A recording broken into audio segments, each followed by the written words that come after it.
이번에는 관리액에서 불완전 정보의 기대가치를 구하는 방법입니다.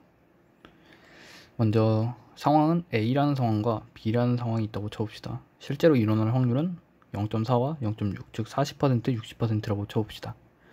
그리고 전문가의 예상이 있습니다. 여기 A라고 예상하면 그 예상의 적중률이 70%라고 해봅시다. 예를 들면 A라는 상황이 발생했을 때 A라고 말했을 확률은 70%인 거죠. 그럼 B라는 상황이 발생했을 때 B라고 말했을 확률은 70%일 겁니다. 그러면 A라는 상황 속에서 A라고 말했을 확률은 70%니까 그 총 면적을 다 구해보면 A라는 상황이 발생할 확률은 0.4 곱하기 0.7 하면 0.28, 그리고 나머지는 0.12. 그럼 B라는 상황이 발생했을 때 B라는 상황이 발생할 확률은 0.6, 그리고 B라고 말했을 확률은 0.7이니까 그때 상황은 B 상황이 터졌을 때 B라고 말했을 확률은 0.42가 되겠죠. 그리고 나머지는 0.18. 자, 그러면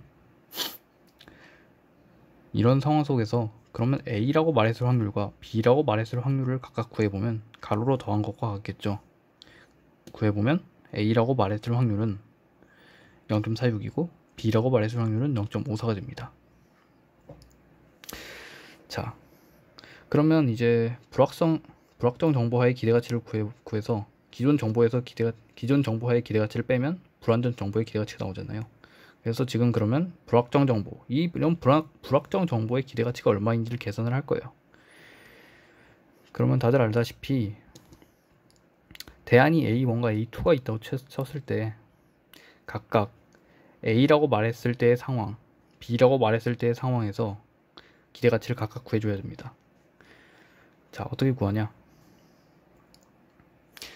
A라고 말했을 확률과 B라고 말했을 확률을 각각 구해놨잖아요. 그걸 길이라고 치는 거예요. 길이. A라고 말했을 확률의 길이를 0.46으로 잡고 B라고 말했을 확률의 길이를 0.54로 잡아줍니다. 그럼 아까 각각 그 발생한 확률이 있었잖아요. A라고 말했을 때 A가 발생할 확률, B가 발생할 확률이 각각 있었으니까 그거를 또 이제 길이로 잡아주는 거죠. 여기에 이것도 마찬가지로 0.12, 0.42를 여기 0.12, 0.42로 잡아주는 거죠. B라고 말했을 때 A가 발생할 확률, B가 발생할 확률을 각각 그렇게 잡아줍니다.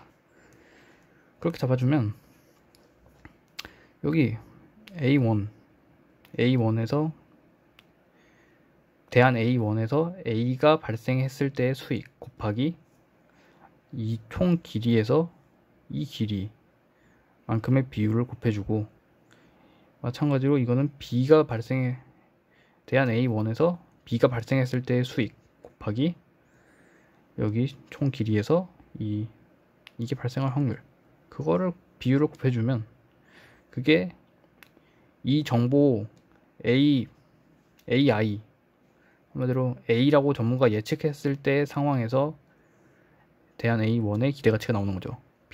그러면 A2도 똑같이 그런 방식으로 하면 그 전문가가 A라고 예측했을 때의 기대가치가 나올 겁니다.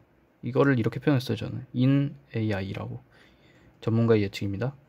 전문가가 A라고 예측한 상황 속에서의 A의 가치, A1의 가치, A2의 가치가 되는 거죠. 마찬가지로 이것도 전문가가 B라고 예측했을 때 그 상황 속에서 A1의 가치와 A2의 가치를 구해주면 됩니다. 그래서 이걸 이렇게 표현했어요. in BI라고. 전문가가 B라고 예측한 상황 속에서의 A의 가치와 A1의 가치와 A2의 가치. 그러면 그 중에서 이제 큰 값에다가 그 전문가가 각각의 상황을 말할 확률을 곱해주면 되는데 왜 그렇게 할까요? 큰 값이고 하는 이유는 당연하죠. 저희는 합리적인 사람이라고 가정하니까 당연히 이 정보가 있으면 그 중에 큰 값을 선택했을 거다. 이것도 마찬가지고, 그렇게 해서 각각 큰 값을 곱해서 큰 값에다가 각각의 그 말할 확률, 전문가가 그거라고 판단했을 확률을 곱해주는 거죠. 그렇게 해서 그러면 그렇게 곱해서 더해주면 불확정 정보의 기대가치가 나옵니다. 불확정 정보하의 기대가치. 거기서 기존 정보하의 기대가치를 빼면 불완전 정보의 기대가치가 나오는 거죠. 한마디로 이 금액만큼 지불할 수 있다는 거죠. 기존 정보하의 기대가치는 이런 전문가의 의견을 고려하지 않은 가치잖아요. 그럼 어떻게 했을 거냐? 아까 A가 0.4고 B가 0.6이니까 그냥 간단하게 계산했을 겁니다. 그러면 대안 A1에다가 A가 발생했을 때 수익에다가 0.4 곱해주고 B가 발생했을 때 수익에다가 0.6 곱해서 그렇게 다 간단하게 계산했을 겁니다. A2도 마찬가지고요. 거기서 큰 값을 선택했겠죠. 그 기존 정보의 기대가치는 그게 될 겁니다. 그 중에서 큰 값. 그러면 그걸 차감하면 이제 불완전 정보의 기대가치가 나오는 거죠. 이상입니다.